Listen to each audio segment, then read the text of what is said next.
Swiping a credit or debit card is super convenient for shoppers. It's fast, safe, and it creates an automatic payment record. Why would using your smartphone to make purchases be a better solution? Banks, retailers, and mobile service providers say the answer is savings. By taking the phone, we place it over the reader, and up comes that our card was sent, the loyalty card was sent, and 2 offers were also sent all at once. Susan Novell is an AT&T veteran who is now VP of Marketing for ISIS, the joint venture formed by AT&T, Verizon, and T-Mobile to launch a mobile payment system nationwide.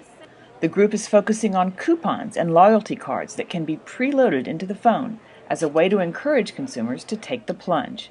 At South by Southwest Interactive, ISIS hired magician Marco Tempest to sell attendees on the magic of mobile payments. How does it work? Well, first he takes all your credit and debit cards and loads them onto your phone, like so.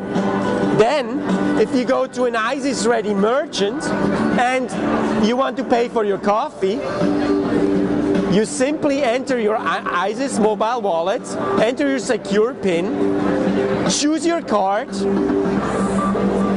and then tap your phone to the payment terminal. Banks will pay ISIS each time one of their cards is loaded into a consumer's phone.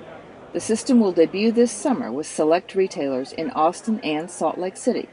ISIS says all the major Android handset makers are on board, as well as BlackBerry maker Research in Motion. Meanwhile, in nearby Mountain View, Google has its own plans for mobile payments.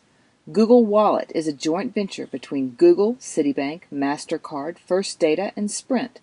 Consumers will be able to use Android phones to make payments using near-field communication, the same technology that ISIS uses.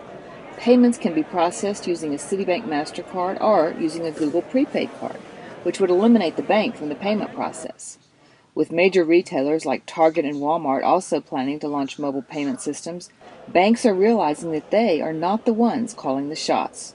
Their basic objective is to stay in the game, to stay on top of the actual payment transaction, which is what they and their banks make money off.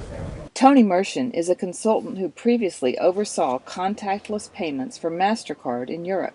He says MasterCard and Visa have both told merchants that their payment terminals must be ready for contactless payments by 2015.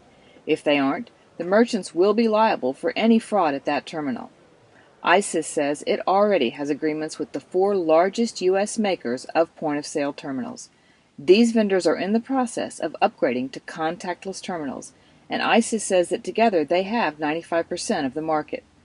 Payment information is encrypted when the smartphone sends it to the terminal, but security is also an issue within the phone itself. In this phone you have a secure element, which is a chip, as we have known and loved it in the card form factor world, but once of a sudden this chip now is in an environment that is not controlled by the payment system. It's in a phone. A phone is by nature is an insecure environment. Gemalto is the company that will secure the ISIS mobile payment and NFC platforms. The French company has a long history in both financial security and mobile security, and has already built mobile payment systems in Spain, Israel, and Mongolia. The ISIS team says it will have the capability to remote kill a lost mobile wallet, meaning that all secure information will be destroyed on the phone but saved on the ISIS servers. That could make replacing the contents of a mobile wallet a lot easier than replacing one of these.